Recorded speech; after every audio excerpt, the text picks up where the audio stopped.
It's time to shuffle up the leadership team, either bringing in a new CEO, new executives, or just doing an organizational restructure. But how do you tell the organization about it without being too disruptive? Don't worry, I got you. In this video, I've got the keys to help you be the least disruptive and making this change announcement. You ready? Let's get it.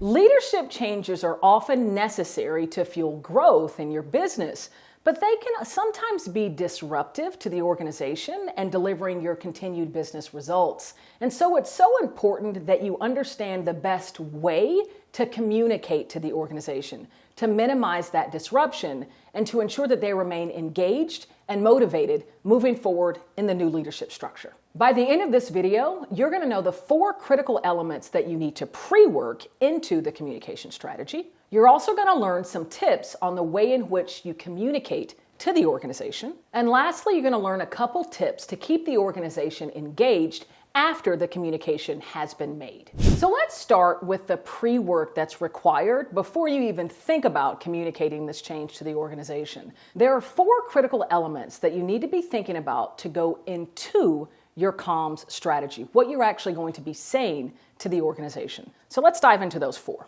The very first element of your pre-work is a page that I took from Simon Sinek, and that is understanding the why. Why is this change necessary?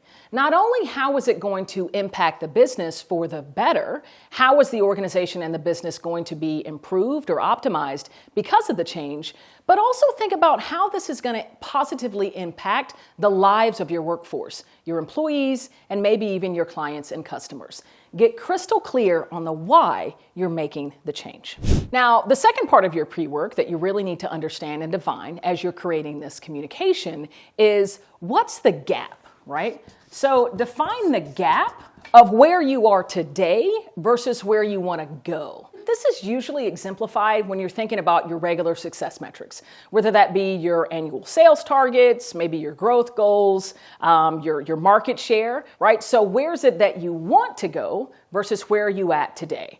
For example, we now own 27% of the market. We need to get to 35%. There's an 8% gap that we have to deal with. So make sure you're defining what that gap is for the business and making sure that that's crystal clear to every employee in the organization. The third critical element of your pre-work to go into this communication is defining the what and the who, right? So that means what exactly is changing as you move forward through this shuffle, right? So what organizations are being impacted, and then who is it that's being impacted? So not only those leaders, either that you're bringing in or maybe leaders that are maybe going into another organization, but also all the individuals that are going to be impacted by the change. And that includes both directly impacted as well as indirectly impacted. Make sure you're crystal clear on the what and the who as you're building out this communication.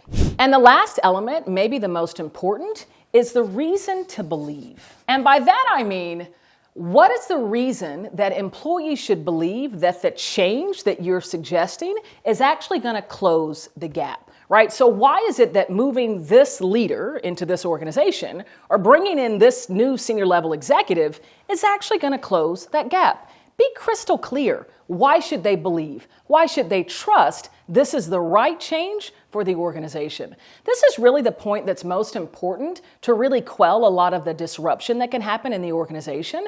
And this is where you want to drive trust throughout your employees and throughout the organization. State a very strong reason they should believe this is the right change at the right time for your success to close the gap that you've defined. And just to add a bit of clarity between point number 4 and point number 1, because maybe you're thinking, well, isn't the reason to believe the same as the why? For me, the why is more the sense of urgency behind the business need, right? We're losing market share. We have an 8% gap in our sales and it's declining year on year. Something needs to change in order to remain competitive in the market. And the reason to believe, this is more so the heartstrings. This is more so also the emotional buy-in to the organization. And to take a page out of Dan Heath's book, he talks about the importance of not only having the data, not only having the metrics behind you, the reason that you want to make a change, but also the emotional buy-in. How are you inspiring trust and fueling trust in the organization that this is the right change? This is a change that must happen because I know that my life is going to get simpler, my work is going to become more efficient, or this is absolutely the right leader that we need to have in charge of this organization because I do see that some elements are broken. So now that you have all the pre-work out of the way, it's time to put it all together and actually communicate it out to the organization. And here's some things you need to be thinking about when you're ready to communicate it. Number one, of course, make sure that you present all 4 of these elements. So however you're communicating, whether it be in a deck, you're doing it during a town hall, you're verbally communicating, or if it's in an email communication, make sure all 4 of these elements are present. Next, it's so critical that you're thinking about the optics as you're delivering the message. And given this is a change in leadership, you need to show a unified front across all of your leaders. So as you're doing that pre-work, make sure that you're engaging your top level leaders so that they're bought in and they're knowledgeable of the change. And so as you're communicating that out, everybody is reading from the same sheet of music, and you're showing a unified front that all of the leaders in the organization understand the change and are bought into the change and are ready to charge it forward. By the way, if you're getting value from this, if you're liking this content, please like, subscribe, or even click notification. I make videos like this all the time, and if you want to be notified the next time a new video drops, make sure you click that notification button and you'll get it right in your inbox. Now, the next part that you should be thinking about as you're making this communication out to the organization is don't forget the value of that emotional buy-in, right? And so I always like to have certain leaders in the organization express excitement for why they believe the change is the right change to happen, and maybe sharing their excitement for that future state. Once we get these new individuals integrated, once we get this team restructured, I'm so excited for where we will be, what we'll be enabled to do, and let different leaders share their own personal perspective on why they're bought into the change. Having that excitement and kind of spread throughout the organization is going to help kind of the employees and the workforce feel that excitement and also get amped about moving through the change. Okay, so at this point, you've done the pre-work, you put the comms together, and you've actually delivered it out to the organization with a unified front and with some excitement and emotional energy. The next thing that you need to be sure that you're communicating is what's expected of the organization now that the change announcement has been made. And it's helpful for leaders throughout the org to share specifically with their teams what's expected of them. Maybe some organizations won't need to do anything because they're not impacted. Maybe others will have very specific expectations of what they need to be doing moving forward. So make sure that the expectations are crystal clear. The last thing that you want to happen is an employee to leave a change announcement in leadership not knowing how they're impacted and what they're supposed to do about it. Because if you need them to be doing something and you're not telling them, then of course you're not going to be able to make that happen. So get crystal clear on what's expected of them.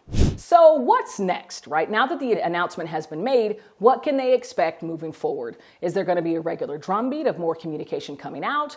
Or are the role changes already been defined and made? Or are they going to start seeing that shuffle in the next 3, 4, 5, 6 weeks? Just what can they expect moving forward? Make sure that you make that crystal clear.